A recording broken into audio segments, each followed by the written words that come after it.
ክፍል 21 ኢቭ ብላክዌል ከልጅነቷ ጀምሮ ሰዎችን አግባብታ በዚህ ካልተቻላትም አምታታ የምትፈልገውን ለማግኘት የምትችል መሆኗን በደንብ ታውቃለች። ካሁን በፊት ይህንን መሰሉን ድርጊት የምትፈጽመው ለቀልድ ስትል ነበር። አሁን ግን በጣም አስፈላጊዋና አሳሳቢዋ ለሆነ ጉዳይ ነው ችሎታዋን የምትጠቀምበት። በጠባይዋ ርካሽነት የተነሳ በሚያሳፍር ሁኔታ የውርስ መብቷን ተገፋለች። ለእርሷ ይገባ የነበረውን ውርስ ያጣችው ቂመኛ አያቷና እህቷ በአንድነት ዶልተውና መላ ፈጥረውባት ነው። ይህንን ስላደረጓት ሁለቱም የበደላቸውን ዋጋ ሙሉ በሙሉ ማግኘት አለባቸው በማለት ንዴት በተሞላበት ሁኔታ ልትበቀላቸው አሰበች። የእነርሱ የሕይወት ሁኔታ አሁን በእርሷ እጅ ውስጥ ነው ያለው። ራሷን በደንብ አዘጋጅታ ዕቅዷን ጥንቃቄ በተሞላበት ሁኔታ ነደፈች። እያንዳንዷ እንቅስቃሴም በሚስጥር እንድትጠበቅ አደረገች። በመጀመሪያ ጆርጅ ሜሌስ በዕቅዷ የሴራው ዋና ተዋናይ ሆኖ ለመካፈል ፈቃደኛ አልነበረም። ክርስቶስ፣ ይህ እጅግ በጣም አደገኛ ነው። ይህንን በመሰለ ነገር እጅ ማስገባትና ተካፋይ መሆን አልፈልግም በማለት ተከራከራትና እኔ በቀላሉ የሚያስፈልገኝን ገንዘብ ሁሉ ማግኘት የምችል ሰው ነኝ። እንዴት? ብዛት ያላቸው ባለሰማያዊ ጠጉር ወፍራም ሴቶችን በማሽኮርመምና ቅምጥ በማድረግ ቀሪ ሕይወትህን በዚህ ሁኔታ ለማሳለፍ ነው የምትፈልገው? ክብደትህ ትንሽ ሲጨምርና ዕድሜህ እየገፋ ሄዶ በዓይኖችህ አካባቢ ቆዳ ሲጨማደድ ምን ትሆናለህ? ልክ አይደለህም ጆርጅ። ይህንን የመሰለና ከዚህ የተሻለ ዕድል ልታገኝ ስለማትችል እወቅበት። የምነግርህንና የምልህን የምትሰማኝ ከሆነ አንተና እኔ በዓለም ላይ ለብዙ ዓመታት ያህል የተጠራቀመ ሀብትና ንብረት ባለቤቶች እንሆናለን። ትሰማኛለህ ወይ? እወቅበትና ባለቤቱ ሆነ የግልህ አድርገው እያለች ለማግባባት ሞከረች። ይህ ዕቅድ ተግባራዊ መሆኑንና ለመሆኑን በምን ታውቂያለሽ? ስለ እህቴና ስለ አያቴ የማውቅ በሕይወት ያለው አዋቂ ሰው እኔ ስለሆንኩኝ እመነኝ፣ ዕቅዴ ይሠራል አለችው። በሁኔታው እርግጠኛ ከመሆኗን በቀር የእርሷን ድርሻ ለመወጣት ተዘጋጅታለች። ነገር ግን ጆርጅ ድርሻውን ለመወጣት መቻሉን እርግጠኛ አልሆነችም። እርሱ ጸባዩ ተለዋዋጭ ነው። በዓላማው ጽኑ ያልሆነ ሰው አንድ ቦታ ላይ መሳሳቱ አይቀርም። ፈራ ተባ ሲል ከተሳሳተ ደግሞ ጠቅላላ ዕቅዱ ፉርሽ ይሆናል። ረጋ ባለ ሁኔታ ራስህን አስተካክልና ትክክለኛ ውሳኔ ላይ ለመድረስ ሞክር አለችው።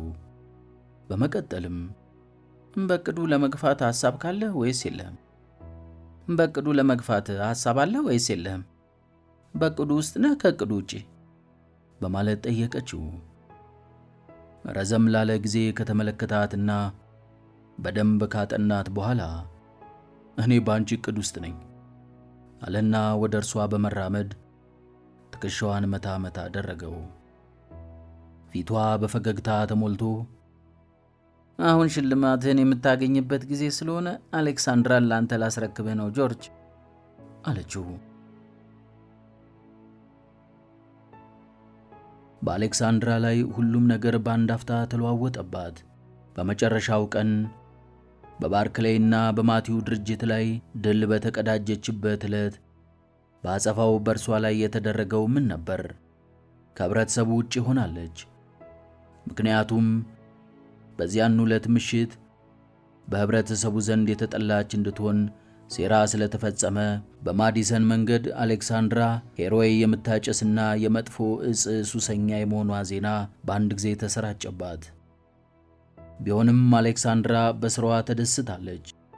በተለይ ጠዋት ጠዋት የሚደረገው የፈጠራ ሰዎች ስብሰባ በእጅጉ ይጥማታል። ይህ በቀሪው ዘመኗ የምታከናውነው ብቸኛ ተግባር እንዳልሆነ ታውቃለች። ሆኖም ወደፊት ምን መስራትና ማድረግ እንደምትፈልግ እርግጠኛ አይደለችም። እስካሁን 1 ደርዘን የሚጠጉ የጋብቻ ጥያቄዎች ቀርበውላታል። ሆኖም ከአንዱ ወይንም ከሁለቱ በስተቀር ያስጎመዣትና ለማግባት የፈለገችው ወንድ የለም። ምክንያቱም የጠየቋት ወንዶች መመዘኛውን ማሟላት አልቻሉምና። በአጠቃላይ በቀላሉ ባል ሊሆናት የሚችል ትክክለኛ ሰው ማግኘት አልቻለችም። አርብ ቀን ጠዋት ኢቭ አሌክሳንድራን ምሳ ልትጋብዛት ስልክ ደወለችላትና አዲስ የፈረንሳይ ምግብ ቤት ሰው መሆኑን ተከፍቷል፣ ምግቡ ግሩም መሆኑን ሰምቻለሁ አለቻት።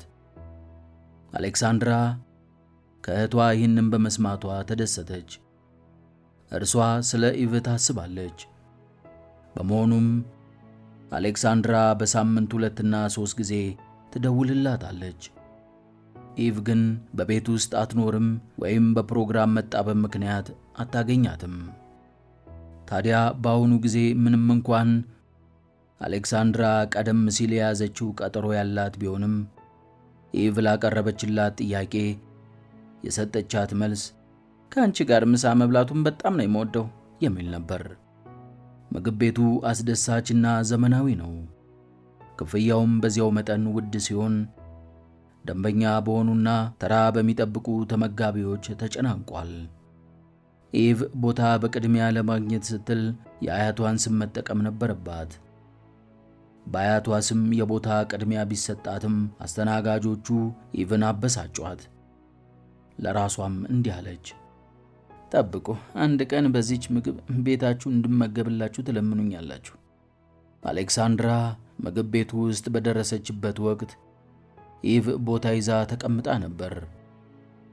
በአስተናጋጁ ታጅባ ወደ እርሷ ስትመጣ እህቷን ጉንጯ ላይ በመሳም ተቀበለቻትና በጣም አምሮብሻል አሌክሳ፣ ዛሬ ስራው ተስማምቶሽ መሆን አለበት አለቻት።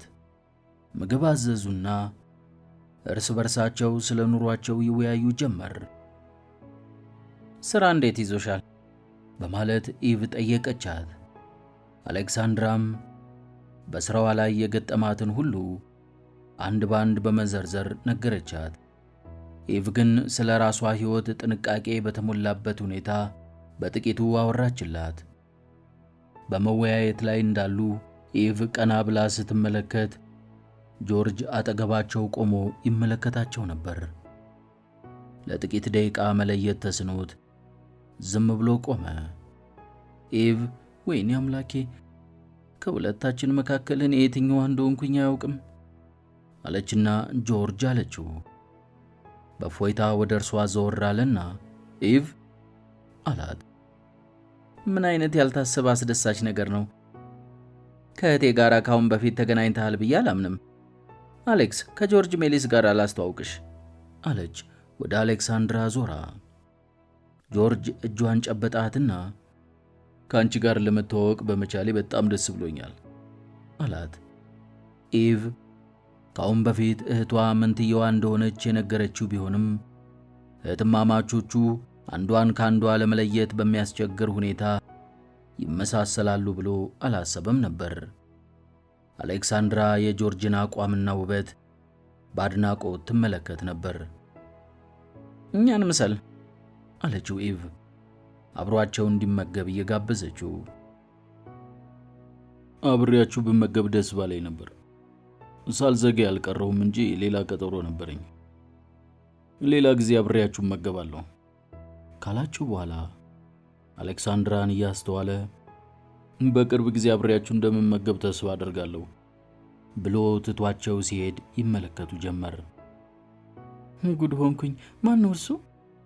በማለት ጠየቀቻት አሌክሳንድራ። እርሱ የኔ ታሊውዲን ጓደኛ ነው። ለመጀመሪያ ጊዜ የተዋወቅኩት እርሷ ቤት ተደርጎ በነበረው ግብዣ ላይ ነው። እኔ ልቤ የሚደነግጥላቸው ወንዶች አይነት አይደለም። ሴቶች ግን የሚማርክና አስደሳች ውበት እንዳለው አድርገው ነው የሚገምቱት አለቻት። እኔም እንደነርሱ ነው ማስበው። ለመሆኑ ሚስት አግብቷል? አላገባም። ያላገባው ሴቶች ሳይፈልጉትና ለትዳር ሳያስቡት ቀርቶ አይደለም። ጆርጅ በጣም ሀብታም ነው። ሁሉን ነገር አሟልቶ ሰጥቶታል ማለት ትችያለሽ። ቁመናው፣ መልኩ፣ ገንዘቡ፣ ችሎታውና በህብረተሰቡ ዘንድ ያለው ተወዳጅነት ወዘተ አለችና ኢቭ ሆነ ብላ የወሬያቸውን አርዕስት ለወጠችው።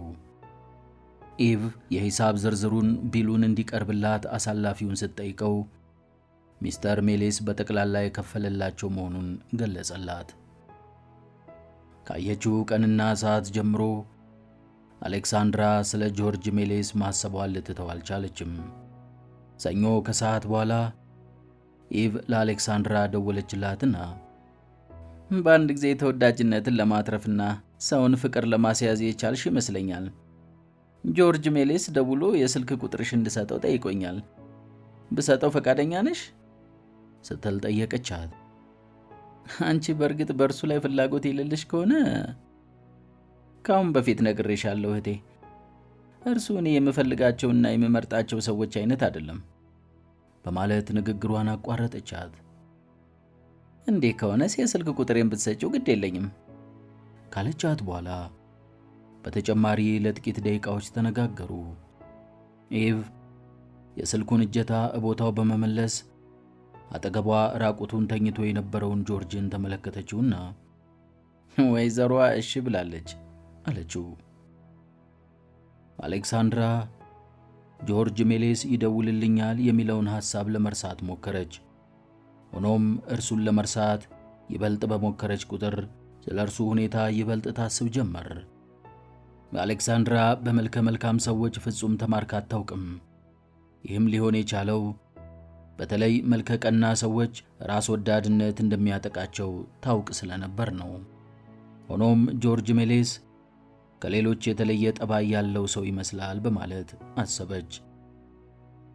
ከፍተኛ የሆነ የማሸነፍ ችሎታ ያለው ሰው ነው። በመሆኑም አንድ ቀን በእጁ ስለጨበጣትና ለጥቂት ጊዜ መልኩን ስላየችው ፍቅር ሊይዛት የበቃችው። ለራሷ እንዲህ ስትል ተናገረች። አንቺ እብድ ነሽ፣ ሰውየውን ያየሽው ለ2 ደቂቃ ያህል ብቻ ነው።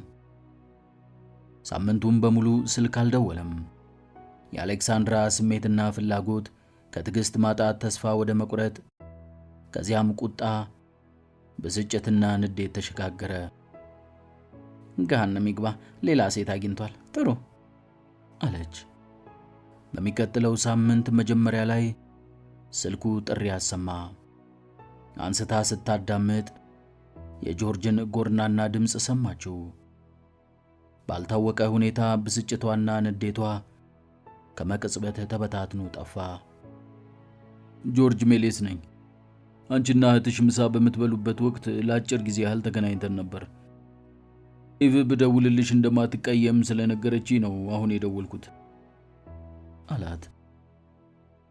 ልትደውልልኝ እንደምትችል እንኳን ኢቭ አልነገረችኝም በማለት መልስ ሰጠችውና በነገራችን ላይ ምሳ ስለጋበዝከኝ አመሰግናለሁ አለችው።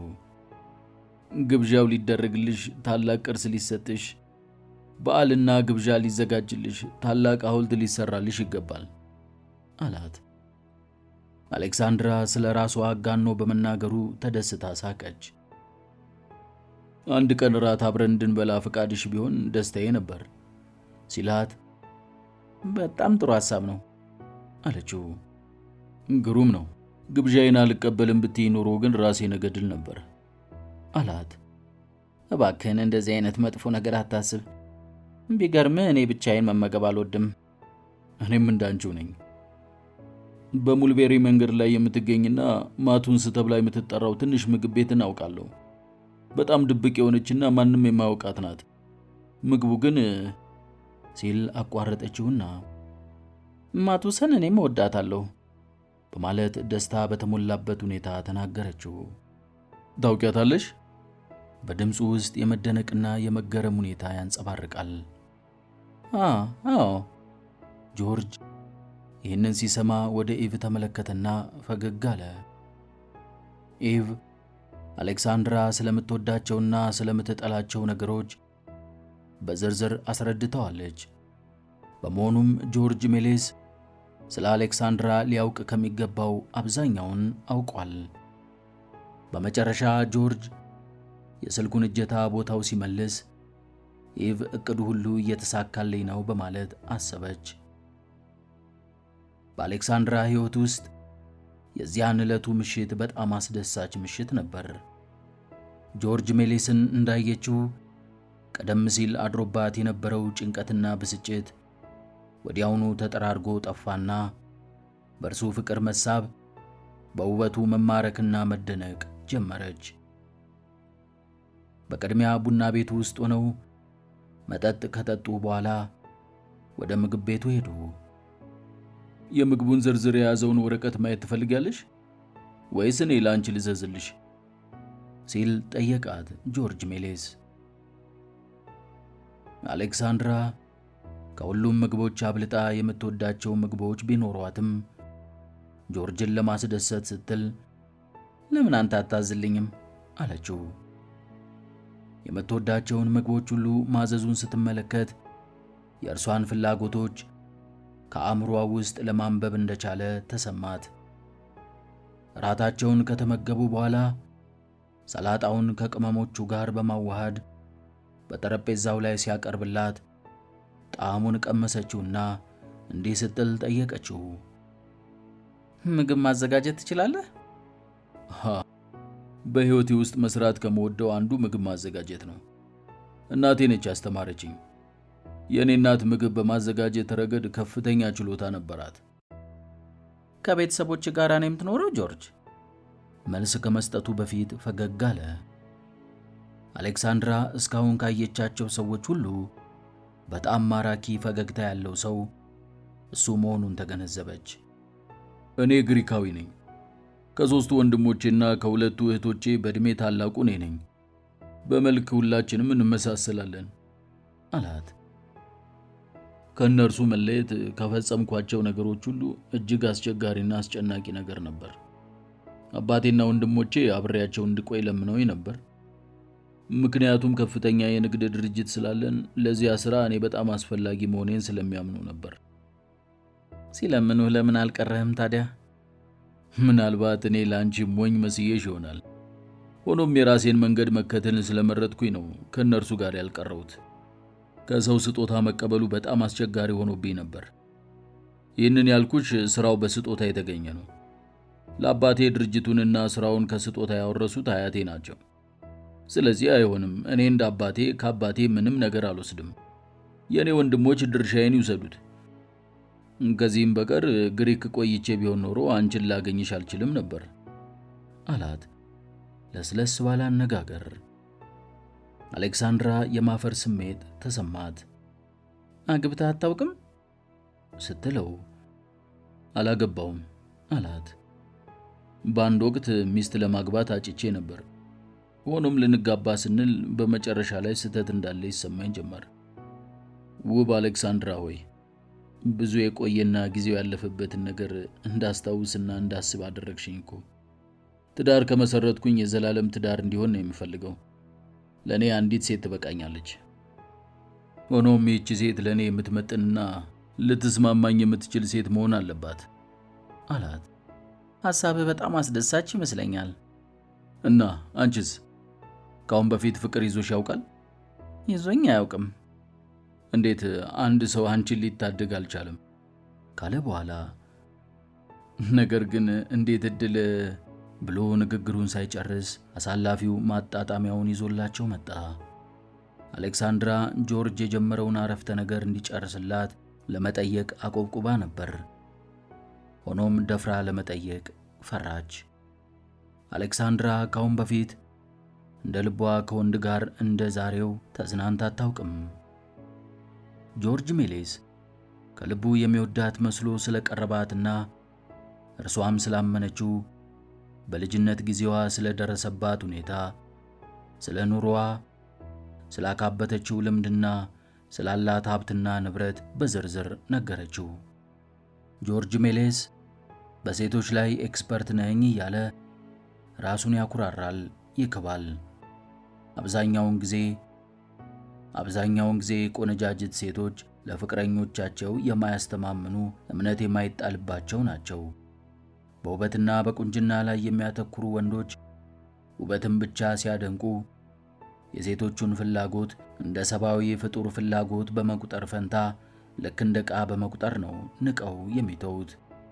ጆርጅ ከቆንጆ ሴት ጋር በሚሆንበት ጊዜ ስለ ሴትየዋ መልክና ውበት፣ ቁመና አንድም ቃል በፍጹም አይሰነዘርም።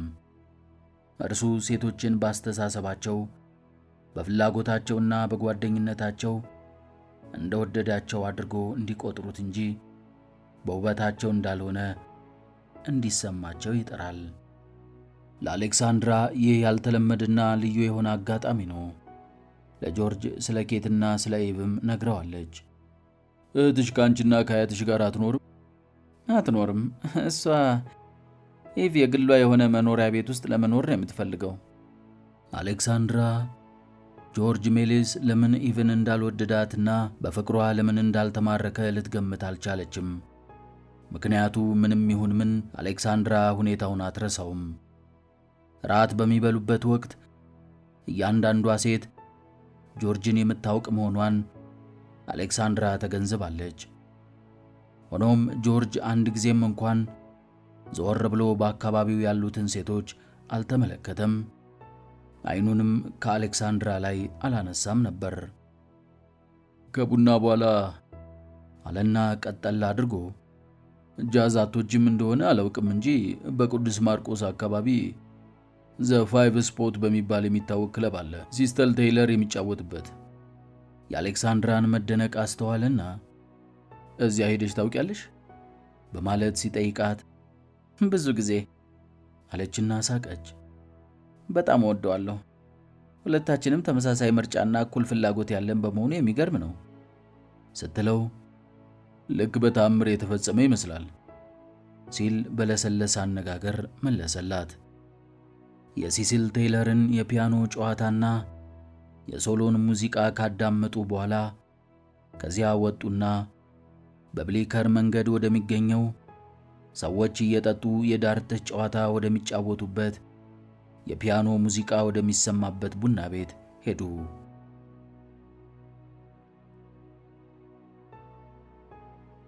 ጆርጅ ከአንድ ደንበኛ ጋር የዳርት ጨዋታ ለመጫወት ሲገባ አሌክሳንድራ ትመለከት ነበር። የሰውየው የጨዋታ ችሎታ ጥሩ ነበር። ሆኖም ዕድል የለውም። ጆርጅ ቁጡና ኃይል በተሞላበት ሁኔታ ስለሚጫወት ሁኔታው ያስበረግጋል። ነገሩ ጨዋታ ብቻ ቢሆንም ጆርጅ የሚጫወተው ግን የመኖር ወይም የመሞት ጥያቄ ወይንም ውርርድ ያለበት አስመስሎ ነበር። ማሸነፍ ያለበት ጆርጅ ነው በማለት አሰበች አሌክሳንድራ። ቡና ቤቱን ለቀው ሲወጡ ከሌሊቱ 8 ሰዓት ነበርና አሌክሳንድራ ሌሊቱ ቶሎ በማለቁ ተናደደች።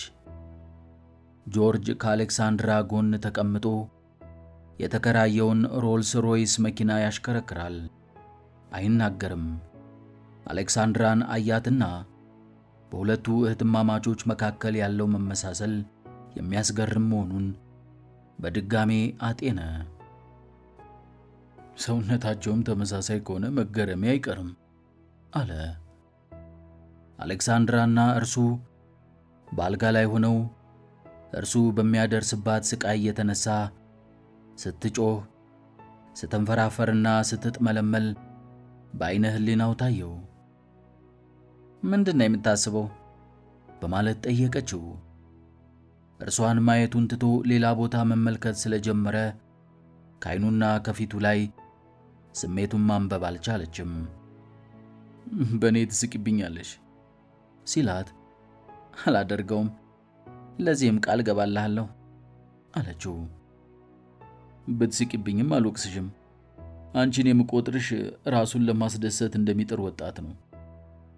ምክንያቱም በሞተር ጀልባ መንሸራሸርና መጓዝ፣ ግብዣ ላይ መገኘትና በዳንስ ላይ መካፈል ወዘተን ጠንቅቀሽ የምታውቂ ስለሆነ ተደስተሽ ታስደስችኛለሽ። እሺ። ትክ ብሎ ሲመለከታት ቆየና በእኔ ላይ ያሉትን ነገሮች ሁሉ መለወጥ የምትችይ ሴት አንቺ ትመስኛለሽ። ስለሆነም ዕድሜን ሙሉ አብሬሽ እኖራለሁ። አሌክሳንድራ ይህንን ስትሰማ የልብ ትርታዋ ፍጥነቱን ሲጨምር ተሰማት። እኔ ምን እንደምል አላውቅም አለችው። እባክሽን ምንም አትናገሪ አላት። የማባበል ንግግር እየተናገረ ከንፈሮቹ ወደ እርሷ ከንፈሮች ሲጠጉ አሌክሳንድራም ምላሽ ለመስጠት ተዘጋጅታ ነበር። ሆኖም ምንም ያደረገው ነገር የለም፣ አልሳማትም። በቅድሚያ ምንም ነገር ለማድረግ እንዳትሞክር በመጀመሪያው ሌሊትም ሊሆን አይችልም። ለመጀመር እርሷ ቀዳሚ ትሁን በማለት ኢቭ አስጠንቅቀው ነበር። ሜሌስ ማስጠንቀቂያውን ካስታወሰ በኋላ እጇን በእጁ ውስጥ በመያዝ መኪናውን በብላክዌል ትልቅ መኖሪያ ቤት ፊት ለፊት እስከሚያቆም ድረስ ዝም ብሎ ቆየ። ጆርጅ አሌክሳንድራን እቤቷ በራፍ ድረስ ሸኛት። ከመግባቷ በፊት ዘወር አለችና በዚህ ምሽት ምን ያህል እንደተደሰትኩኝ በቃላት ልገልጽልህና ልነግርህ አልችልም አለችው። አብረን ያሳለፍነው ጊዜ በአስማት የተከናወነ ነው የመሰለኝ ሲላት ያሳየችው ፈገግታ በዚያ ጨለማ መንገዱን በብርሃን ለመሙላት የሚችል ነበር። ደህና ደር ጆርጅ አለችውና ወደ ውስጥ ገባች። ከ15 ደቂቃ በኋላ የአሌክሳንድራ ስልክ አቃጨለ። ጆርጅ ነበር። ምን እንዳደረግኩኝ ታውቂያለሽ? ለቤተሰቦቼ ስልክ ደወልኩላቸውና አብሬያት ስላመሸሁት ቆንጆ ሴት ነገርኳቸው። በተረፈ መልካም እንቅልፍ ተወዳጇ ፍቅረኛ የአሌክሳንድራ አላትና ስልኩን ከዘጋው በኋላ እንዲህ ሲል አሰበ። ከተጋባም በኋላ ቤተሰቦቼን እጠራቸውና ሁሉንም ነገር አጫውታቸዋለሁ። ከዚያ በኋላ የራሳቸው ጉዳይ።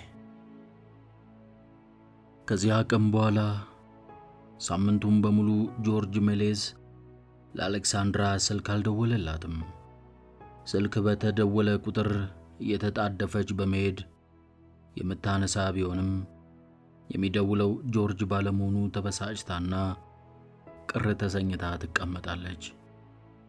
ምንም አይነት ስህተት እንደተፈጸመ መገመት አልቻለችም። የዚያን ምሽት ሁኔታና ጆርጅ የነገራትን ሁሉ ታንሰላስላለች። የኔን ሕይወት የምትለውጪውና ለዘላለም የምታስተካክዩ ሴት አንቺ ነሽ።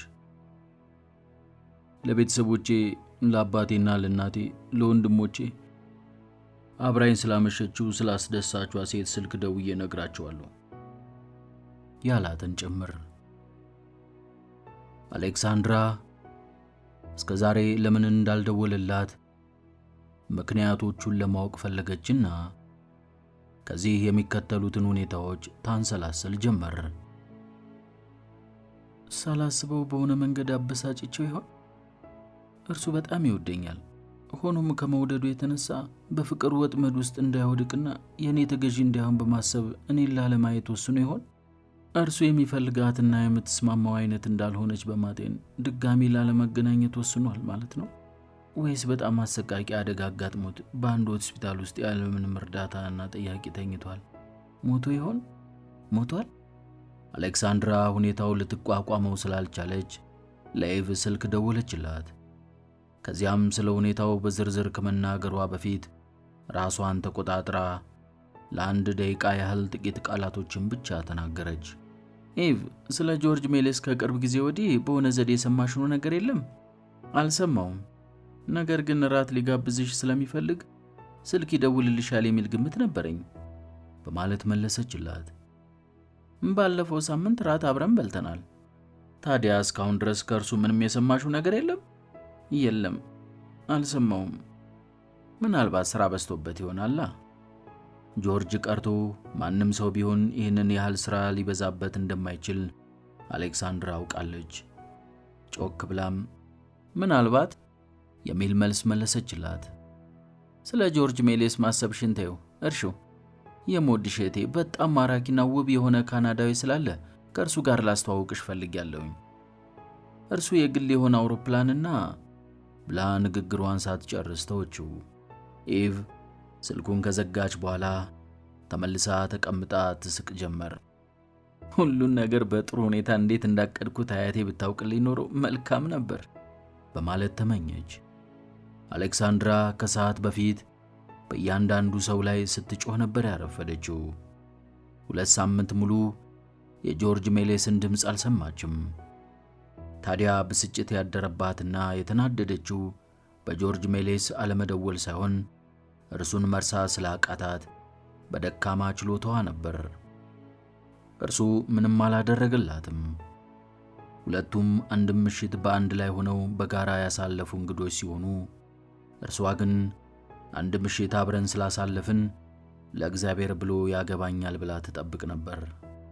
ጆርጅ ሜሌስ በዓለም ላይ የፈለጋትን ሴት ማግባት የሚችል ሰው ነው።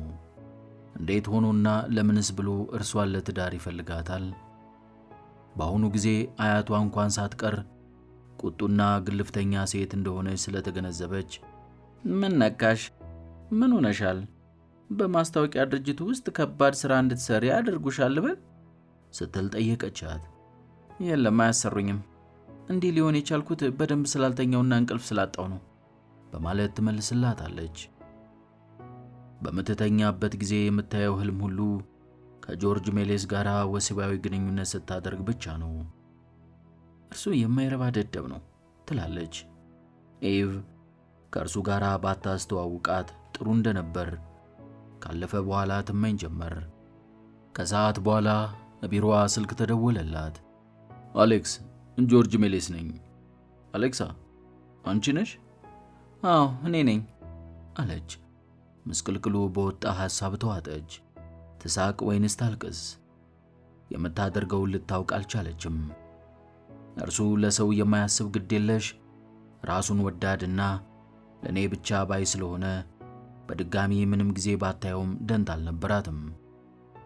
ቀደም ብዬ ልደውልልሽ ነበር፣ ሆኖም ከአቴንስ የገባሁት ከጥቂት ደቂቃዎች በፊት ስለሆነ ይቅርታ አድርጊልኝ አላት። ይህንን ስትሰማ የአሌክሳንድራ ልቧ ቀለጠች። አቴንስ ነበርክ? አዎ፣ እራት አብረን የበላንበትን ምሽት አስታወሽው? አሌክሳንድራ አስታወሰች። እራት በበላንበት ምሽት ማግስት ወንድሜ ስቲቭ ማልዶ ስልክ ደወለልኝ። አባቴ የልብ ድካም በሽታ ሞት ነበር። ኦ ጆርጅ አለችና እርሱ እንዲህ አይነት ችግር ላይ ሆኖ እርሷ እስከ ዛሬ ስለ እርሱ መጥፎነት ስታስብ በመቆየቷ ራሷ እንደ ጥፋተኛ ቆጠረች። አሁን እንዴት ናቸው ስትል ጠየቀችው። እግዚአብሔር ይመስገን አሁን እየተሻለው ነው። አባቴ ወደ ግሪክ ተመልሼ የቤተሰቡን የንግድ ሥራ ተረክቤ እንድመራና እንዳስተዳድር አጥብቆ እየለመነኝ ነበር። ታዲያ ልትሄድና ተረክበ ልትሰራ ነው? በማለት ጠየቀችውና ትንፋሿን ዋጥ አደረገች። አይ የለም አልሄድም። ይህንን ስትሰማ በፎይታ ወዲያው ተነፈሰች። በአሁኑ ጊዜ የእኔ መኖሪያ እዚህ እንደሆነ አውቄያለሁ። በዚህ የተነሳ አንቺን ሳላስታውስ ያሳለፍኩትን፣ ስለ አንቺ ሳላስብ የቀረሁትን አንድም ቀን ወይንም አንድ ሰዓት የለኝም። መቼ ነው ላይሽ የምችለው ታዲያ? አሁን ዛሬ በራስ ሰዓት ላይ ነፃ ነኝ ስትለው አሌክሳንድራ የምትወደውን ሌላ ምግብ ቤት ለመጥራት አፉ አድርሶ ተውና በምትኩ ግሩም ነው፣ እራት የት እንድንመገብ ትመርጫለሽ ታዲያ? የትም ቦታ ቢሆን በበኩሌ ግድ የለኝም። ለመሆኑ አንተ ቤት ውስጥ እራት መብላት ትፈልጋለህ? ከኬት ጋር ለመገናኘት በሁሉም ነገር ራሱን ባለመዘጋጀቱ አይ አልፈልግም ሲል መለሰላት። ምንም ነገር ስሰራ ከኬት ብላክዌል መራቅና መደበቅ አለብኝ። እርሷ እጅግ በጣም ትልቅ እንቅፋት ናት በማለት አሰበና ከምሽቱ 2 ሰዓት መጥቼ ወስድሻለሁ አላት። አሌክሳንድራ ስልኩን ዘጋችና አሌክስ ኩፔልን፣ ቬኔስ ባርነስንና ማርቲ በርግሃይመርን ሳመቻቸውና ፀጉሬ ለመሰራት መውጣቴ ነው፣ ከሁላችሁም ጋር ነገ ጠዋት እንገናኛለን፣ ቻው አለቻቸው። ከቢሮ ለመውጣት የምታደርገውን ጥድፊያ ሲያስተውሉ ቆዩና አሌክስ ኮፔል ወንድ ነው የደወለላት አለች። በማክስዌል ፐለም ምግብ ቤት ራት ተመገቡ። ምግብ ቤቱ ሲደርሱ የሆቴሉ አሳላፊ የፈረስ ኮቴ ቅርጽ ባላትና ቡና ቤት ውስጥ ሕዝብ በበዛበት በተጨናነቀበት ቦታ ከፊት ለፊት እየመራ ፎቅ ላይ ካለው የመመገቢያ ክፍል አደረሳቸው። ምግብ ካዘዙ በኋላ ተለያይተን በቆየንባቸው ቀናት ስለኔ ታስቢ ነበር ሲል ጠየቃት። አዎን በማለት መልስ ከሰጠችው በኋላ ለጆርጅ ሜሌስ ሙሉ በሙሉ ታማኝ መሆን እንዳለባት ተሰማት። ይህ ሰው በጣም ግልጽ ሰው ነው፣ ሰው እንዲጎዳ የማይፈልግ ይሉኝታ የሚያጠቃው ሰው ነው በማለት አሰበችና ስላንተ ካንተ ምንም ነገር ልሰማ ባልቻልኩበት ወቅት አንድ አስቸጋሪ ነገር አጋጥሞት ወይም ችግር ደርሶበት ይሆናል በማለት ስጨነቅ ነበር። ሌላ ቀን ይህንን የመሰለውን ሁኔታ አቋቋመዋለሁ ብዬ አልገምትም አለችው። የኢቭ ብልጠት በመሃሉ ትዝ አለው። ጆርጅ ለአሌክሳንድራ ሊደውል በሚያስብበት ጊዜ መቼ እንደምትደውልላት እኔ እነግርሃለሁ በማለት ኢቭ ሐሳቡን ታስለውጠው ነበር። ጆርጅ ለመጀመሪያ ጊዜ የኢቭ የተንኮል ዕቅድ በትክክል እንደሚሠራ ተገነዘበ። እስካሁን ድረስ ወደር ያልተገኘለትንና እጹብ ድንቅ የሚባልለትን የብላክዌልን ንብረት ለመቆጣጠር የሚችልበትን ሁኔታ አይሳካም በማለት ሲያስብ ከርሟል። አሁንም ቢሆን በእርግጥ በእርሱ ቁጥጥር ስር ይሆናል ብሎ በድፍረት አልጀመረውም። እንዲያውም አልፎ አልፎ ይህንን የመሰለውን ነገር ከአእምሮው ለማውጣት ይዳደዋል። እንዲያው እንደ ቀልድ ከአንገት በላይ ነበር ከኢቭ ጋር የተንኮል ዕቅዳቸውን ዘርግተው በማካሄድ ላይ ያሉት። ከእርሱ ፊት ለፊት የተቀመጠችውን አሌክሳንድራን አክብሮት በተሞላበት ሁኔታ ሲያስተውላት ልቧን የሰጠችውና የእርሱ መሆኗን ተረዳ። በተንኮል ዕቅዳቸው ውስጥ የመጀመሪያው እርምጃ እርሷን ያልሆኑትን ሆኖ በፍቅር ማጥመድ ነበር። ሌሎቹ እርምጃዎች ምናልባት አደገኛ ቢመስሉም በኢቭ እርዳታ ሊቋቋማቸውና ሊወጣቸው ይችላል። የአሌክሳንድራ ሐሳብ ካሁን በኋላ ሁሉንም ነገር ሁለቱ እንዲሰሩ፣ እንዲጠቀሙና እንዲደሰቱ ነው። ጆርጅ ሜሌስ ይህንን ሐሳብ ከእርሷ ሲሰማ ገልጾ ባይነግራትም ከአሌክሳንድራ ጋር በጋራ ወይም በሽርክና መስራት አይፈልግም።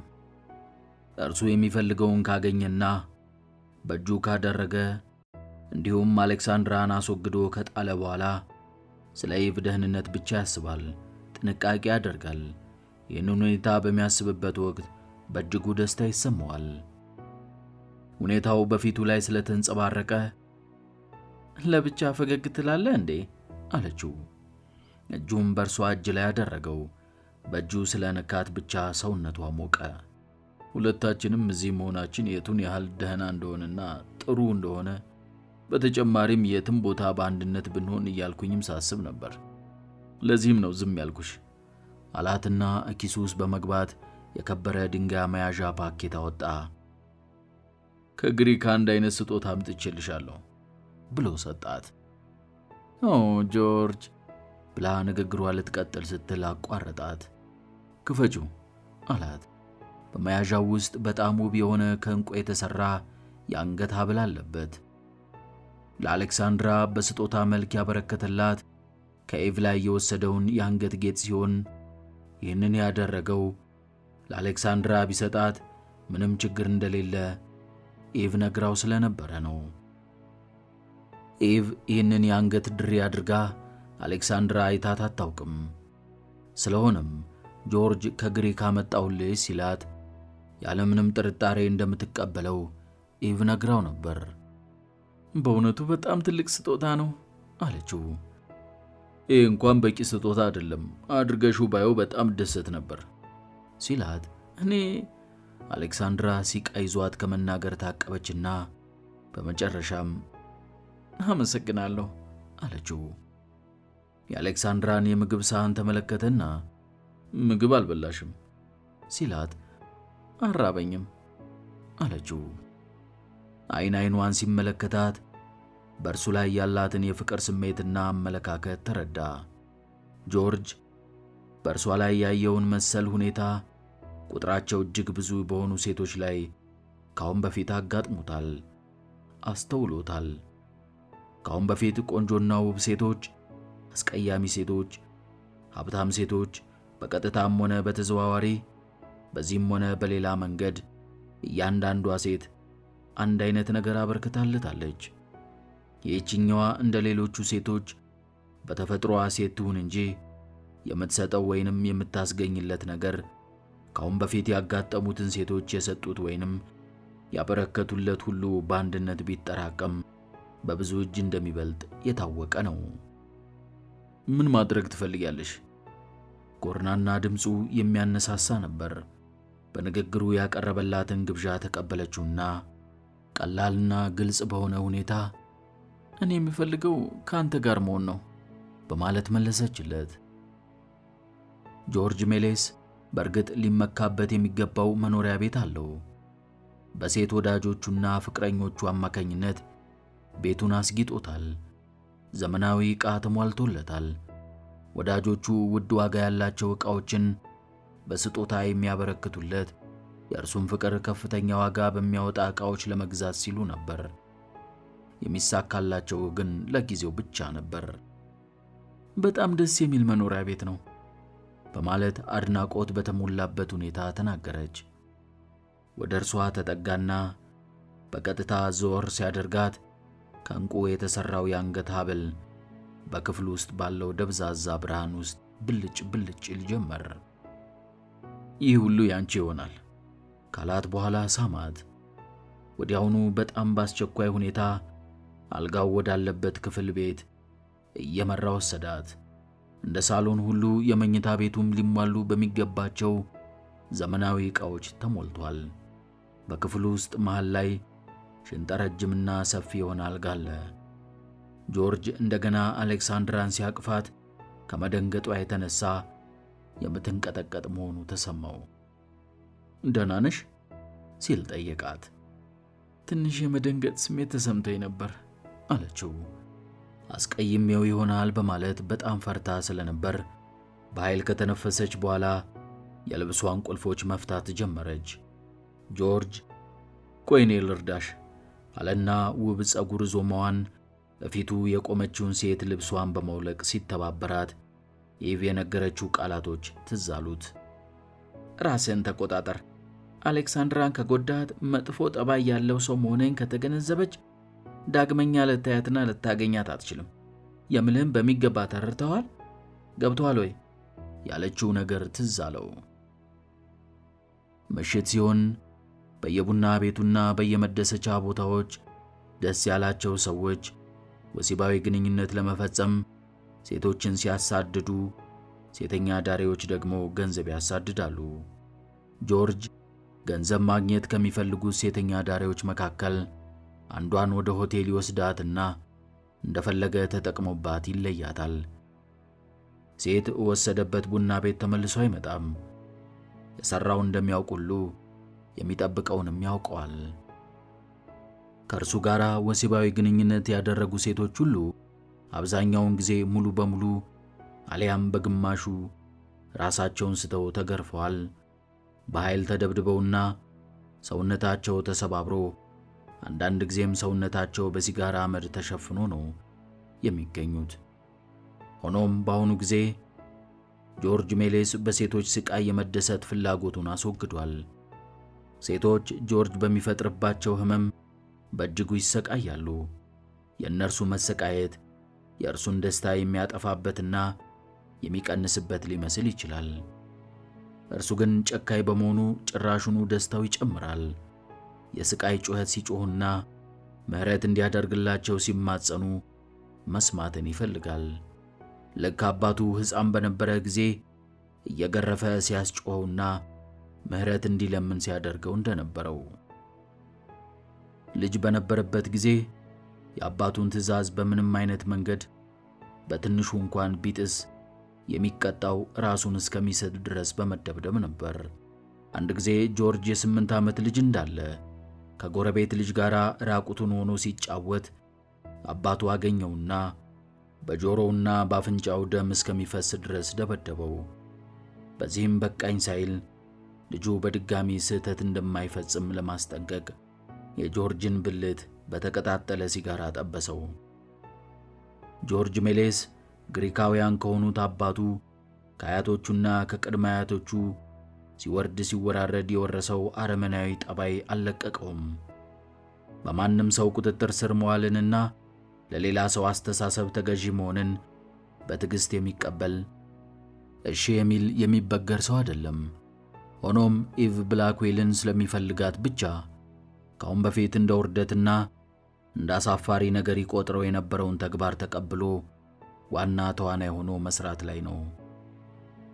ዛሬ በትዕግሥት ትዕዛዟን ይፈጽም እንጂ የብላክዌልን ሀብትና ንብረት በእጁ ካደረገ በኋላ ግን ኢቭን እስክትለምነው ድረስ እንደሚቀጣትና እንደሚያሰቃያት ከዚያም ጨርሶ እንደሚገላት ከወዲሁ አስቦበታል። ከኢቭ ጋር መገናኘቱ እስከ ዛሬ አጋጥሞት የማያውቅ ከፍተኛ ዕድል ነው። ለእኔ ጥሩና ከፍተኛ ዕድል ሲሆን ለእርሷ ግን መጥፎ አጋጣሚዋ ነው በማለት አንሰላሰለ። አሌክሳንድራ ሁልጊዜ በጆርጅ ድርጊቶች ትደነቃለች። የምትደነቀው የምትወደውን አበባ፣ የሙዚቃ ሸክላና መጽሐፍ የትኛው እንደሆነ በማወቅ ከሚገዛላት በመነሳቷ ነው። ወደ ሙዚየም ይዟት ሲሄድ እርሷን በሚያስደስታት የእርሷን ስሜት በሚስበውና በምትወደው ስዕል ላይ በማተኮር እርሱም የሚደሰትና ስሜቱ የተሳበ ለመምሰል ይጥራል። አሌክሳንድራ ስሜታቸውና ፍላጎታቸው ተመሳሳይ መሆኑን ስታስተውል ለማመን እስከምትቸገር ድረስ በጣም ይገርማታል። በጆርጅ ሜሌስ ላይ እንከን ለመፈለግ ብትሞክርም በጥንቃቄና እህቷ በምትሰጠው መመሪያ መሠረት የሚሠራ ስለሆነ ምንም ልታገኝበት አልቻለችም። በአሁኑ ጊዜ እርሱ ፍጹም እንከን የማይወጣለት ሰው ሆኗል። በዚህ የተነሳ ከአያቷ ጋር እንዲገናኝ ያላት ፍላጎት እየጨመረ ሄዷል። ሆኖም ይህንን ጉዳይ ስታነሳበት ጆርጅ ምክንያት እየፈጠረ ከኬት ብላክዌል ጋር እንደማይገናኝ ያደርግ ነበር። ለምን የምወድህ እርሷን ከተዋወቅካት ትወዳታለህ። ከዚህም ሌላ አንዳንድ ነገሮችን አሳያለሁ ስትለው ጥሩ ሰው እንደሆነች እርግጠኛ ነኝ። ሆኖም እኔ ለአንቺ ጥሩና ተመጣጣኝ እንዳልሆንኩኝ ትገምታለች ብዬ በጣም ፈራለሁ በማለት መለሰላት። ይህንን የመሰለው አስተሳሰብማ የሚያስቅና የማይታመን ነው አለችውና አያቴ ስታይ ትወዳለች። ከዚህም የተነሳ ከፍተኛ ክብር ነው የምትሰጥህ በማለት ልታግባባው ሞከረች። ፍርሃቴ ለቆኝ ድፍረት እንዳገኘው ወዲያውኑ እንሄዳለን አላት። አንድ ቀን ሌሊት ስለዚሁ ሁኔታ ከኢቭ ጋር ተወያዩበት። ኢቭም በነገሩ ካሰበችበት በኋላ ጥሩ ነው፣ እሺ፣ ይህንን ጉዳይ ፈጥነህም ሆነ ዘግይተህ ትፈጽመዋለህ። ይህንም በምትፈጽምበት ወቅት ግን በእያንዳንዷ ሰከንድ ስለ ራስህ ጥንቃቄ ማድረግ ይኖርብሃል። ብልጥ፣ ንቁና ጎበዝ ሴት መሆኗንም መዘንጋት የለብህም። ለሰከንድ ያህል እንኳን እርሷን ዝቅ አድርገህ እንዳትመለከታት። አንድ ነገር የምትፈልግ መሆንህን ከተጠራጠረች ልብህን ቆርጣ ታወጣና ለውሾች ነው የምትመግባቸው አለችው። ለመሆኑ ይህንን ያህል ተጨንቀንና ተጠበን እርሷን የምንፈልጋት ለምንድን ነው ሲል ጠየቀ ጆርጅ። ይህንን የምናደርግበት ምክንያት አሌክሳንድራን የሚያስቀይምና የጥላቻ መንፈስ የሚያሳድር አንዳች ነገር ብትፈጽምባት ሁላችንም ከኑሯችን እንፈናቀላለን፣ እቅዳችንም ሳይሳካ ይቀራል ማለት ነው አለችው። አሌክሳንድራ ምንጊዜም መንፈሷ ተጨንቆ ተደናግጣና ተበሳጭታ አታውቅም። ጆርጅና አሌክሳንድራ ከኬት ጋር ለመጀመሪያ ጊዜ አብረው ለመመገብ ወደ ቤት በሚጓዙበት ወቅት አሌክሳንድራ ሁሉም ነገር የተቃና እንዲሆን ጸለየች። በመላው ዓለም ከሚገኙት ነገሮች ሁሉ አብልጣ የምትመርጠው አያቷና ጆርጅ ቢዋደዱላት፣ እንዲሁም አያቷ ጆርጅ ምን ያህል አስደሳች ሰው እንደሆነ ብታውቅላት ሲሆን፣ ጆርጅም በበኩሉ ኬት ብላክዌልን እንዲያደንቅላት በጣሙኑ ተመኘች። ኬት የልጅ ልጇን እንደ ዛሬ ደስ ብሏት አይታ አታውቅም። አሌክሳንድራ ካሁን በፊት ለእርሷ የሚመጥኑ ለእርሷ ብቁና ተገቢ የሆኑ ወጣት ወንዶች ጋር ተገናኝታ የምታውቅ ቢሆንም አንዳቸውም እንኳን በፍቅር ሊስቧትና እንድትወዳቸው ሊያደርጓት አልቻሉም ነበር። ኬት የልጅ ልጇን በፍቅር ሊማርካትና ሊያጠምዳት የቻለውን ሰው በቅርብ ሆና ለመመልከትና ስለ ጠቅላላ ሁኔታው ለማጤን ተዘጋጀች። ኬት ሀብትና ንብረት ለመፈለግ የሚጠጉ ወንዶችን በቀላሉ በመለየት ረገድ የረጅም ጊዜ ልምድ ያላት ስለሆነ አሌክሳንድራ ይህንን የመሰለ ጠባይ ባለው ወንድ እንድትወሰድ አትፈቅድም። ጆርጅ ሜሌስን ለማግኘትና ማንነቱን ለማወቅ የጓጓች ቢሆንም እርሱ ግን ከእርሷ ጋር ለመገናኘት እንደማይፈልግ ስለገመተች ያልፈለገበት ምክንያት ምን ይሆን በማለት ተገርማለች። ኬት የበሩ ደወል ሲደወል ሰማች። ከአንድ ደቂቃ በኋላ አሌክሳንድራ ረጅሙንና መልከ መልካሙን እንግዳውን ይዛው እጁን በእጇ በመያዝ ወደ እንግዳ መቀበያው ክፍል ገባች። የተከበርሽ አያቴ፣ ይሄ ሰው ጆርጅ ሜሌስ ይባላል ስትል አስተዋወቀቻት። ኬት ቀበል አደረገችና ከእኔ ጋር ላለመገናኘት ወስነ ይሆናል በማለት ማሰብ ጀምሬ ነበር ሚስተር ሜሌስ። ተቃራኒውን ነው ያሰብሽው ሚስ ብላክዌል። ከአንቺ ጋር ለመገናኘት ይህችን ጊዜ ምን ያህል በጉጉት ጠብቃት እንደነበር አላወቅሽም አላት። በመቀጠልም አሌክስ ስላንቺ ውበት ከነገረችኝ የበለጠ ውብ ሆነሽ ነው ያገኘውሽ ሌላ ታሰበና ኢቭ ተጠንቀቅ፣ ሽንገላና ድለላ የለም። ለአሮጊቶች የሚደረግ ሽንገላና ድለላ ልክ ለአደጋ ማስጠንቀቂያ እንደሚሰቀል ቀይ ጨርቅ ማለት ነው ያለችው ነገር ትዝ አለው። ዋናው የቤት አሽከር መጠጦችን ይዞ ገባና በጥንቃቄ አስቀምጦ ወጥቶ ሄደ። ቁጭ በል ሚስተር ሜሌስ አለችው። እርሱም አመሰግናለሁ ብሏት እንደተቀመጠ አሌክሳንድራ ከአያቷ ፊት ለፊት ጆርጅ አጠገብ ተቀመጠች። የኔን የልጅ ልጅ በመጠኑም ቢሆን ያያሃትና ያወካት መሆኑን ተረድቻለሁኝ ስትለው እርሷን ማግኘቴ ከሁሉም የበለጠ ደስ አሰኝቶኛል በማለት መለሰላት። ኬት በደንብ ካስተዋለችው በኋላ የአክሲዮን አሻሻጭ ተቋም ውስጥ ተቀጥራ እንደምትሰራ ነግራኛለች። አዎ፣ በግልጽ ለመናገር ሁኔታው የተለየና እንግዳ ነገር ሆኖ ነው ያገኘሁት ሚስተር ሜሌስ። ብዙ ትርፍ የሚያስገኘውን የቤተሰብህን የንግድ ሥራ በበላይነት መምራትና ማስተዳደር ትተህ በደሞዝ ተቀጥሮ መስራትን መምረጥ ለምን እንደሆነ ግልጽ አልሆነልኝም።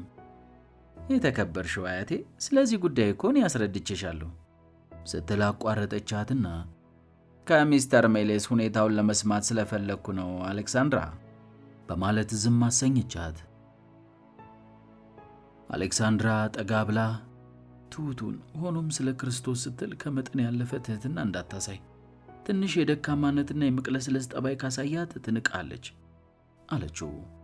ሚስ ብላክዌል፣ እኔ ስለ ግል ሕይወቴ የመናገርና የመወያየት ባህሪ ያለኝ ሰው አይደለሁም ካለ በኋላ እንደገና ለመናገር ከመወሰኑ በፊት አመነታና ኬት ብላክዌልን አይኗን ካያት በኋላ እኔ በራሴ ሐሳብ የምተማመንና ነፃነት የሚሰማኝ ሰው ነኝ። ስለሆነም ስጦታ አልቀበልም። ሜሌስና ኩባንያውን እኔ መስርቼው ወይም እኔ አቋቁሜው ቢሆን ኖሮ ዛሬውኑ ኩባንያውን ተረክቤ መምራት ጀምር ነበር። ኩባንያውን የመሰረተውና ያቋቋመው አያቴ ሲሆን እንዲያድግ እንዲስፋፋና አትራፊ ኩባንያ እንዲሆን ያደረገው ደግሞ አባቴ ነው። ኩባንያው እኔን አልፈለገኝም። ኩባንያውን በጥሩ ሁኔታ ሊመሩ የሚችሉና በቂ ችሎታ ያላቸው 3 ወንድሞች አሉኝ። የወር ደመወዝተኛና ተቀጣሪ ሆኖ መስራት ይሻላል ብዬ የመረጥኩት ሊያኮራኝ የሚችል ድርጅት በግሌ መመስረትና ማቋቋም እስከምችልበት ጊዜ ድረስ ብቻ ነው። ኬት በቀስታ ራሷን ነቀነቀች። ካነጋገሩ ልትረዳ እንደቻለችው ይህ ሰው ፈጽሞ እርሷ እንደጠበቀችው ማለትም ሀብት ፍለጋ የመጣ ሰው ሆኖ አላገኘችውም።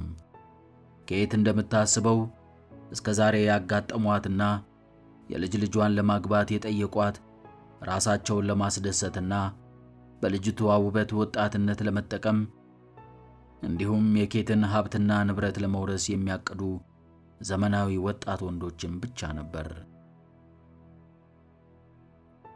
ጆርጅ ግን የተለየ ሰው ሆኖ ነው ያገኘችው። ከዚህ በተጨማሪም ስለ እርሱ ኬትን ያሳስባት ሆኖም ልትገልጸው የማትችለው አንድ ነገር አለ። ፈጽሞ እንከን የሌለበት ሰው መስሎ ነው የቀረባቸው። በበኩሌ የቤተሰቦች ከበርቴዎች እንደሆኑ ተረድቻለሁ።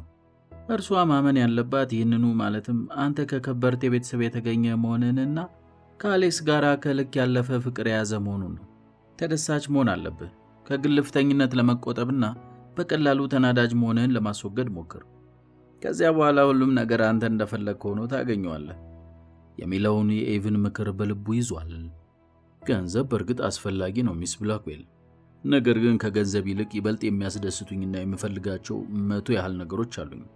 ኬት የሜሌስና ኩባንያውን የተጣራ ገቢ የሀብት ግምቱን አጣርታለች። በደንና በብራንድስት ሪፖርት መሰረት የገቢ መጠን ከ$30 ሚሊዮን በላይ ነው። ከቤተሰቦች ጋር የቅርብ ግንኙነት አለ ሚስተር ሜሌስ? ይህንን ሲሰማ የጆርጅ ፊት በፈገግታ አበራ። ምናልባትም ከመጠን ያለፈ ግንኙነት ነው ያለኝ ማለት እችላለሁ ካላት በኋላ አሁንም ከፍተኛ ፈገግታ እያሳየ በእኛ ቤተሰብ ዘንድ አንድ ብሂል አለ። ይኸውም ከቤተሰባችን መካከል አንዱ ጣት ከተቆረጠ ሌሎቻችንንም እንደማለን እንዲህ የሚል ነው። ከዚህ እምነት የተነሳ የቤተሰቡ አባላት በሙሉ በየጊዜው ያልተቋረጠ ግንኙነት እናደርጋለን። ውሸቱን ነው እንጂ እርሱ እንደሆነ ከቤተሰቡ አባላት ጋር ግንኙነት ካቋረጠ ከ3 ዓመት በላይ ሆኖታል። ኬት ሁኔታው የገባት መሆኑን በምልክት ለማሳየት ራሷን ወደ ላይና ወደ ታች አወዛወዘች። እኔ ቤተሰቦቼ ሁሉ ጥብቅና የተሳሰረ ግንኙነት ሊኖራቸው እንደሚገባ አምናለሁ አለችው። ኬት የልጅ ልጇን ትኩር ብላ ተመለከተቻት።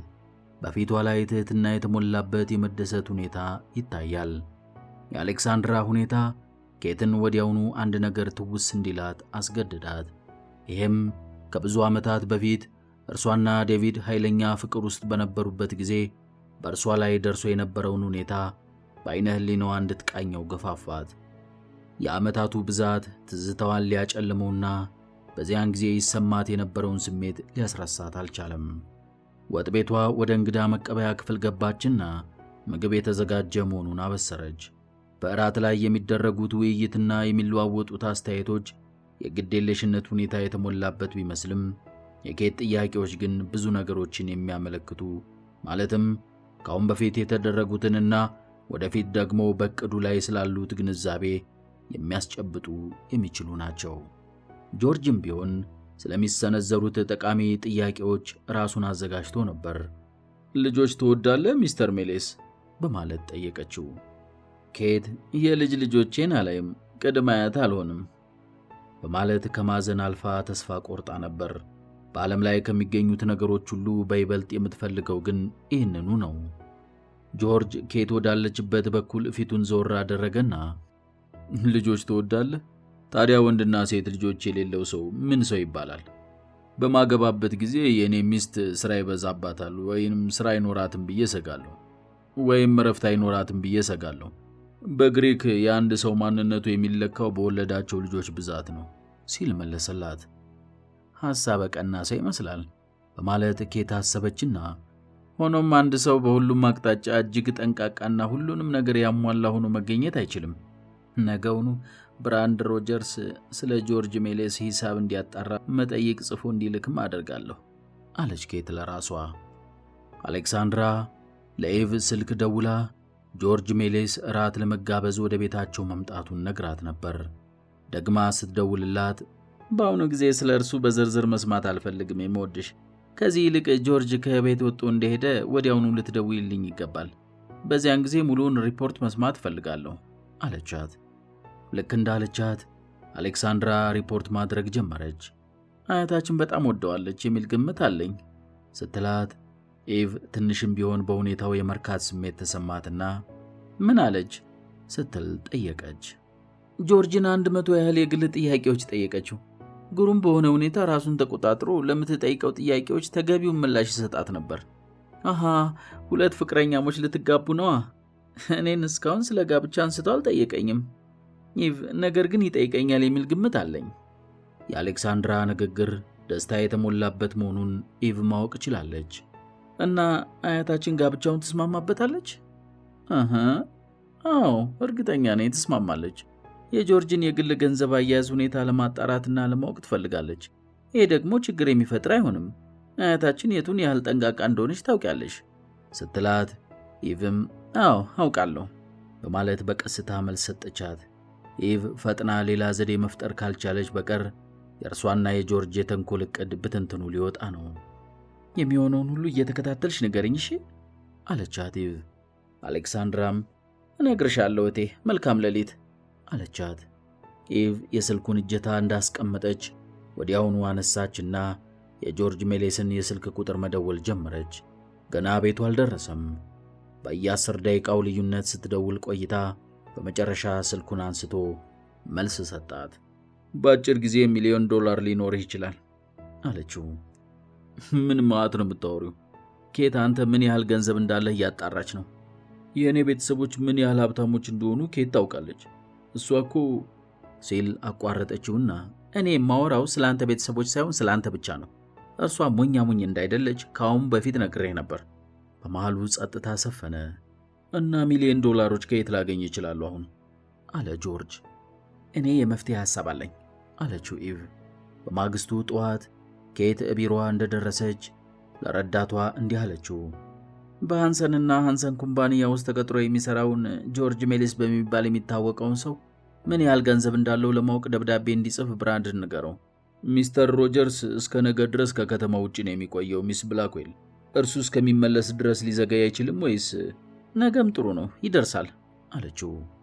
ጆርጅ ሜሌስ በሃንሰንና ሃንሰን ኩባንያ የጽሕፈት ቤት ውስጥ ተቀምጧል። የገበያ ምንዛሬ ክፍሉ በተመደበለት ሰዓት ውስጥ የተከፈተ በመሆኑ ግዙፉ ጽሕፈት ቤት ጩኸትና ግፊያ በዝቶበታል። ዋና ጽሕፈት ቤቱ ብቻ ልዩ ልዩ ሙያ ያላቸው 225 ቅጥር ሠራተኞች አሉ።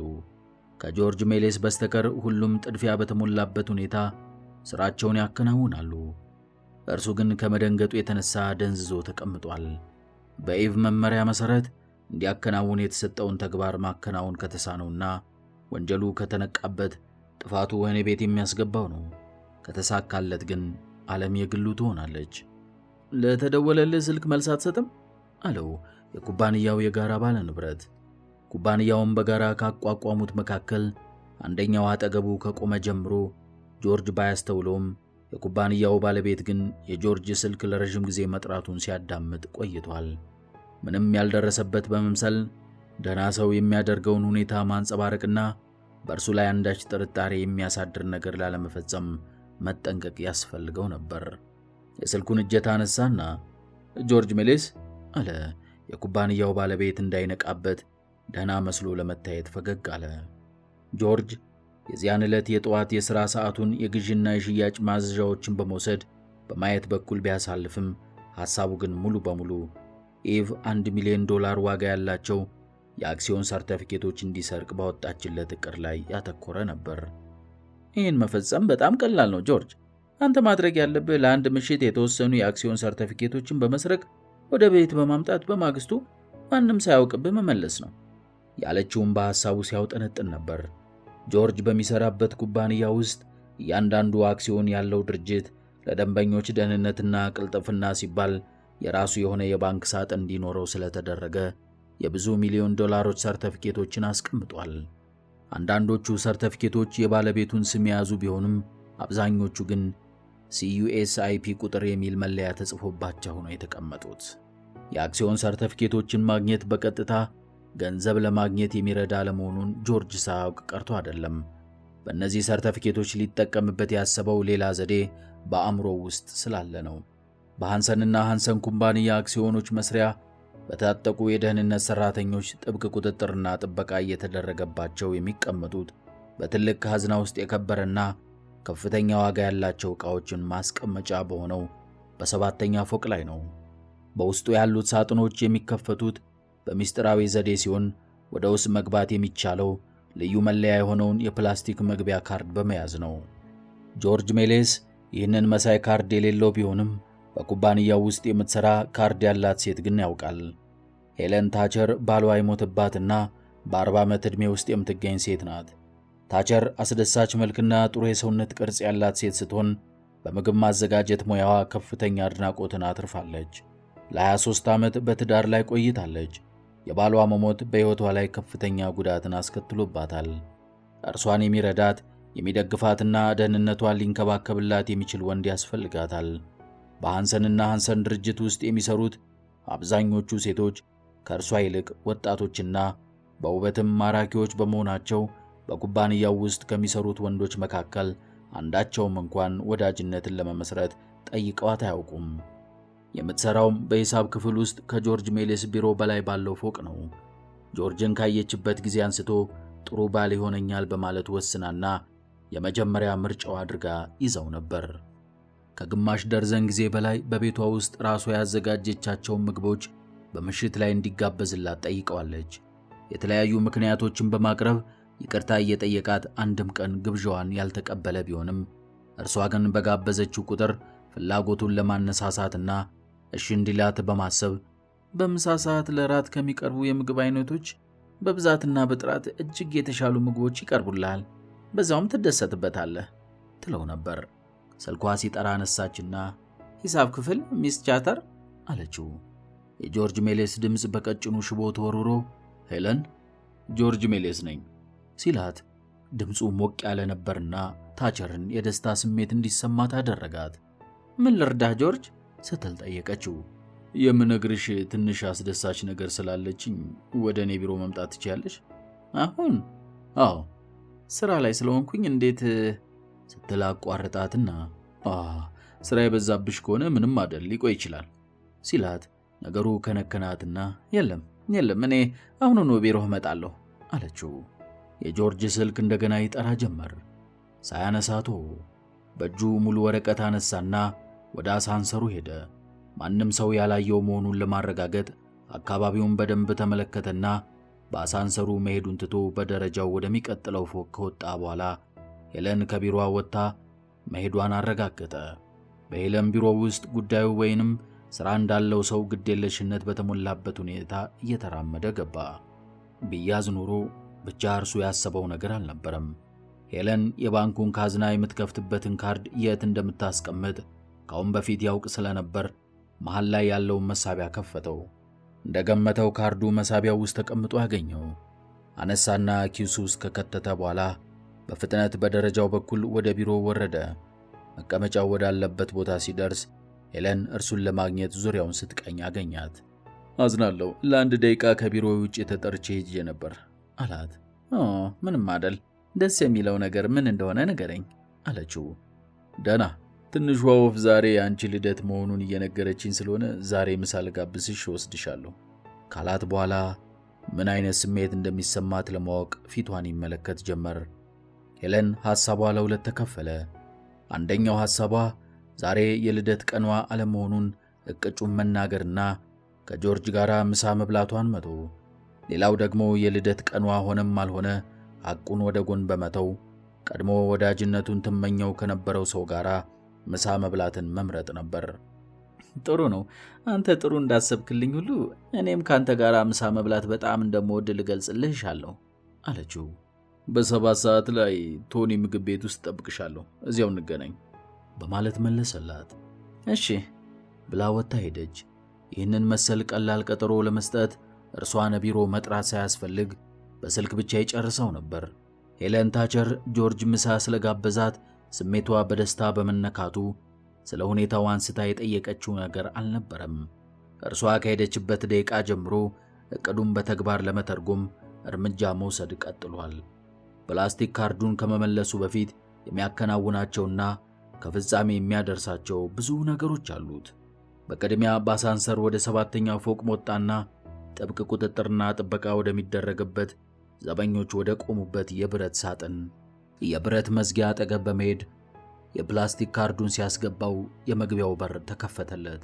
ወደ ውስጥ ለመግባት መራመድ ሲጀምር ዘበኛው ከአሁን በፊት በዚህ ስትገባ ያየሁ አይመስለኝም በማለት ተጠራጥሮ ጠየቀው። የጆርጅ ልብ በፍጥነት ይመታ ጀመር። ፈገግ አለና የለም፣ ይሄ እንኳን እኔ አዘውትሬ የምመጣበት ክልል አይደለም። ከደንበኞች አንዱ የአክሲዮን ሰርቲፊኬቶችን ማየት ስለፈለገ ላወጣለት ነው የመጣሁት። ይህንን ለመፈለግ ከሰዓት በኋላ ያለውን ጊዜ በሙሉ እንደማይወስድብኝ ተስፋ አለኝ ሲለው የማጽናኛ ፈገግታ አሳየውና መልካም ዕድል አለው። ዘበኛው ጆርጅ ወደ ሳጥኑ ሲሄድ በደንብ እያስተዋለው ነበር። የክፍሉ ግድግዳዎች በሲሚንቶ የተሰሩ ሲሆኑ ስፋቱና ርዝመቱ 30 በ15 ጫማ ነው።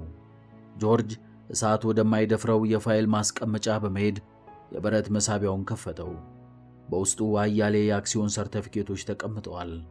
የተለያዩ ሰርቲፊኬቶችን ካገላበጠ በኋላ የብሉ ቺፕ ኩባንያ አክሲዮን ንብረት የሆኑትንና $1 ሚሊዮን ዋጋ ያላቸውን ሰርቲፊኬቶች አውጥቶ በጃኬቱ የውስጥ ኪስ ውስጥ አጣጥፎ ከተተና በኋላ መሳቢያውን ዘግቶ ዘበኛው ወደሚገኝበት ቦታ ተራመደ። በጣም ፈጠንክ አለው ጠባቂው። ጆርጅ ራሱን ነቀነቀና ኮምፒውተሩ ያሳየኝ የተሳሳተ ቁጥር ነው፣ ነገ ጠዋት አስተካክየው ማውጣት ይኖርብኛል ሲል መለሰለት። ዘበኛውም እነኚህ የማይረቡ ኮምፒውተሮች በማለት ለጆርጅ ድካምና ልፋት ያዘነ መሆኑን ገለጸ። ጆርጅ ወደ መቀመጫው በተመለሰ ጊዜ ሰውነቱ በላብ መዘፈቁን አስተዋለ። ያሰበው እየተሳካለትና ጥሩ እየሆነለት ነው። ለአሌክሳንድራ ደወለላትና የምወድሽ ፍቅሬ፣ ዛሬ ማታ አንቺንና አያትሽን ላያችሁ ፈልጋለሁ አላት። በዛሬው ምሽት የሥራ ቀጠሮ ይኖርሃል የሚል ግምት ነበረኝ ጆርጅ ስትለው በእርግጥ ቀጠሮ ነበረኝ፣ ሆኖም ሰርዤዋለሁ። ይህንንም ያደረግኩት ለአንቺ የምነግርሽ አንድ በጣም ጠቃሚ የሆነ ጉዳይ ስላለኝ ነው።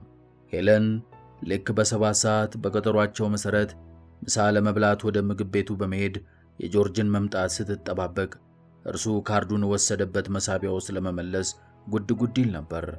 ጆርጅ በሌላ ጊዜ ለሌላ ነገር ይጠቅመኛል በማለት ካርዱን ይዞት ሊቆይ ፈልጎ ነበር። ሆኖም እያንዳንዱ ካርድ ጠዋት ወጪ ተደርጎ ማታ ካልተመለሰ ኮምፒውተር ዋጋ ቢስ የሚያደርገው መሆኑን ስለሚያውቅ ካርዱን መመለሱ አስፈላጊ መሆኑን አመነበት። 7 ሰዓት ከ10 ደቂቃ ሲሆን ጆርጅ ወደ ቀጠሮ ቦታ ሄዶ ከሄለን ታቸር ጋር ምሳ መብላት ጀመረ። እጇን በእጆቹ ያዘና እኔና አንቺ ከዛሬ ጀምሮ ብዙ ጊዜ ምሳ አብረን መብላትና መገባበዝ አለብን አላትና እያይዞም ነገ በምሳ ሰዓት ነፃ ነሽ? ይመችሻል? ሲል ጠየቃት። ፊቷ በደስታ ፈካና አዎ ጆርጅ በማለት መለሰችለት። በዚያን ዕለት ከሰዓት በኋላ ጆርጅ ሜሌስ ከቢሮው ሲወጣ በኪሱ ውስጥ $1 ሚሊዮን ዋጋ ያላቸው ሰርተፊኬቶችን ይዞ ነበር። ከምሽቱ 1 ሰዓት ላይ በብላክዌል ቤተሰቦች መኖሪያ ቤት ቅጥር ግቢ ደረሰና በሩን ከፍቶ በመግባት ኬትና አሌክሳንድራ ተቀምጠው ይጠብቁት ወደ ነበረበት ቤተ መጻሕፍት አመራ። እንዴት አመሻችሁ? ሳላስፈቅድ መግባቴ እንደ ጥፋት እንደማይቆጠርብኝ ተስፋ አደርጋለሁ። ከሁለታችሁም ጋር መነጋገር ስላለብኝ ነው አለና ወደ ኬት ዘወር ብሎ መቼም ይሄ አድራጎቴ በጣም ኋላ ቀር ድርጊት እንደሆነ አውቃለሁ። ሆኖም የልጅ ልጅሽን የትዳር ጓደኛዬ እንዳደርጋት የአንቺን ፈቃደኝነት እፈልጋለሁ። አሌክሳንድራን እወዳታለሁ፣ እርሷም እንደምትወደኝ ተስፋ አለኝ። ቢሆንም ሁለታችን ደስ ሊለን የሚችለው የአንቺን ምርቃትና ፈቃደኝነት ለማግኘት የቻለን እንደሆነ ነው ካለ በኋላ እጁን ወደ ጃኬቱ ኪስ ከተተና ሰርተፍኬቶቹን በማውጣት በኬት ፊት ለፊት ካለው ጠረጴዛ ላይ ጣል አደረጋቸው። እኔ $1 ሚሊዮን ጥሎሽ አበረክትላታለሁ። ከአንቺ ምንም ገንዘብ አትፈልግም። ሆኖም ሁለታችን ከአንቺ የምንፈልገው አንድ ነገር አለ። ይኸውም የእናትነት ምርቃትሽን ብቻ ነው አላት። ኬት ጆርጅ እንደ ቀልድ ጠረጴዛ ላይ የወረወራቸውን ሰርተፊኬቶች ጎንበስ ብላ ተመለከተችና የእያንዳንዱን ኩባንያ ስም አስታወሰች። አሌክሳንድራ ወደ ጆርጅ ጠጋለችና አይኗን እያቁለጨለጨች የምወድ ፍቅሬ አለችውና ወደ አያቷ ዞር በማለት አይኖቿ የልመና መልክ እየታየባቸው የተከበርሽው አያቴ አለቻት። ኬት ሁለቱንም በአንድ ላይ እንደቆሙ ተመለከተቻቸው። ፈቃደኝነቷን ልትነፍጋቸውና ጥያቄያቸውን አልቀበልም ልትላቸው የምትችልበት ምክንያትና አማራጭ የሚሆናት አንድም ዘዴ አላገኘችም። ለጥቂት ጊዜ በእነርሱ መፋቀር ቅናት አደረባት። ከዚያም ትዳር ብትመሰርቱ ፈቃደኛ ነኝ፣ መርቂያችኋለሁ አለቻቸው። ጆርጅ ፈገግ እያለ ኬት ወደ ተቀመጠችበት ቦታ ተራመደና እችላለሁኝ፣ በቃ ተፈቀደልኝ በማለት ከጠየቀ በኋላ ኬትን ጉንጯን ሳማትና ደስታውን ገለጸላት። በሚቀጥሉት 2 ሰዓቶች ውስጥ ደስታና ጉጉት በተሞላበት ሁኔታ ስለ ጋብቻው አፈጻጸም እቅድ ሲያወጡ ቆዩ። እኔ ትልቅና የተንዛዛ ሰርግ እንዲደረግልኝ አልፈልግም አያቴ፣ ይህንን ማድረግ የለብንም ካለች በኋላ የአያቷንና የጆርጅን አስተያየት ለማግኘት ስትል ደግሞ ታላቅ ዝግጅት ማድረግ አለብን ስትል አሌክሳንድራ ጠየቀች። እኔም በአሌክሳንድራ ሐሳብ እስማማለሁ፣ ፍቅር የግል ጉዳይ ነው አለ ጆርጅ። በመጨረሻም መጠነኛ የጋብቻ በዓል ተዘጋጅቶ የጋብቻቸው ስነ ስርዓት እንዲፈጸም ወሰኑ። አባትህ በሰርጉ ስነ ስርዓት ላይ ለመገኘት እዚህ ይመጣሉ ስትል ኬት ጆርጅን ጠየቀችው። ጆርጅ ሳቅ አለና ያለ እርሱማ እንዴት ይሆናል? አባቴ 3 ወንድሞቼና 2 እህቶቼ ሁሌም ይገኛሉ።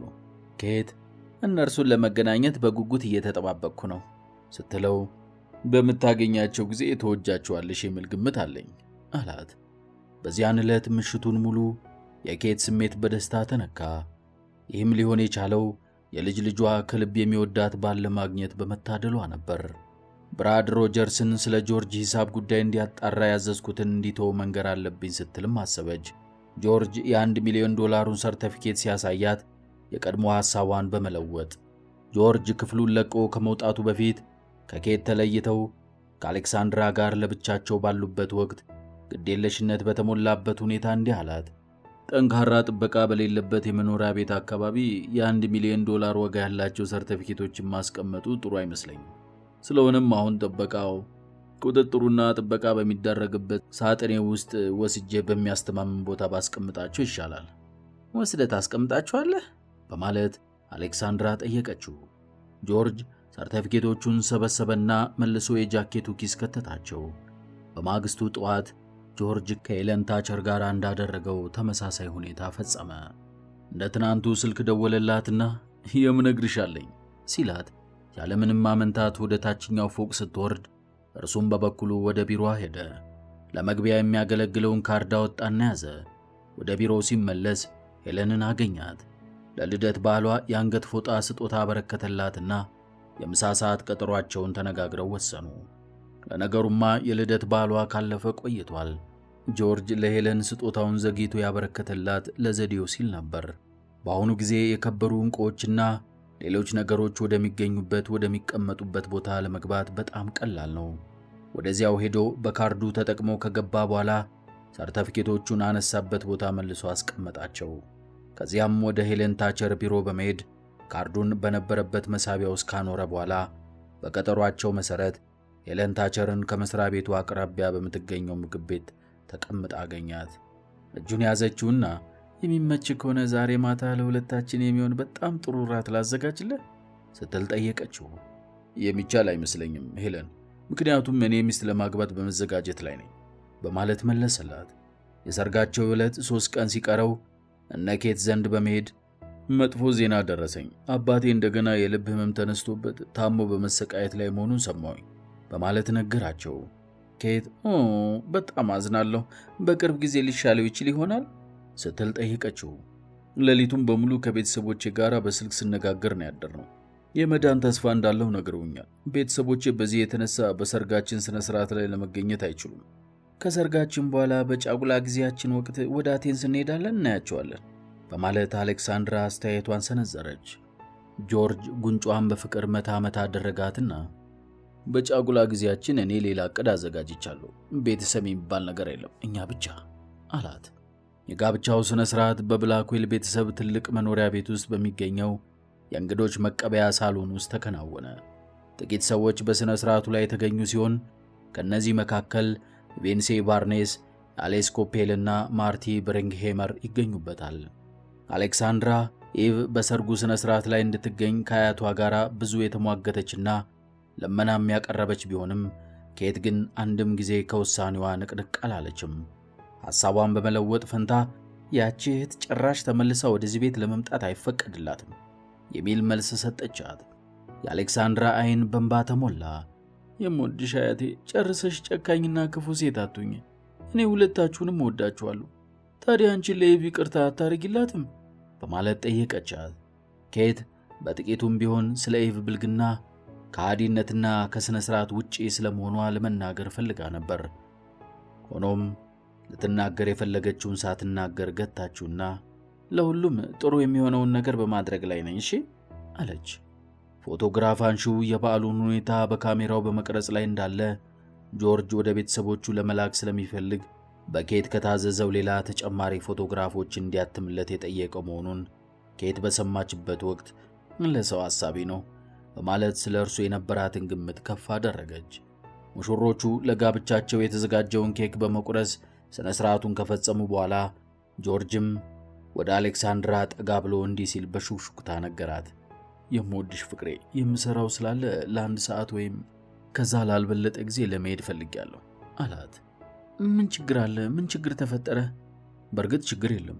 ሆኖም ከሥራ ቦታዬ ፈቃድ ለማግኘትና የጫጉላ ጊዜያችንን አብረን ለማሳለፍ የምንችልበትን መንገድ ማመቻቸት የምችለው በአንድ መንገድ ብቻ ነው። ይህም ብቸኛ መንገድ ከድርጅቱ ጋር ደንበኛ የሆኑ ሰዎችን ሥራ በቅድሚያ ለመጨረስ ቃል በመግባት ነው። ብዙ አልቆይም አላት። ፈገግ አለችና ፈጥነ ተመለስ፣ የጫጉላ ጊዜን ካንተ ጋር ተለይቼ በብቸኝነት ማሳለፍ አልፈልግም አለችው። ጆርጅ ኢቭ መኖሪያ ቤት ሲደርስ ስስና ልቅ የሆነ ፒጃማ ለብሳ እርሱን ስትጠባበቅ አገኛት። በሰርግ ተደሰትክ የምወደህ አለችው። አመሰግናለሁ። ስነ ስርዓቱ ትንሽ ቢሆንም ያሸበረቀና አስደሳች ሰርግ ነበር። የተፈጸመውም ያለ አንዳች ችግር ነው። ለምን እንደሆነ ታውቃለህ ጆርጅ?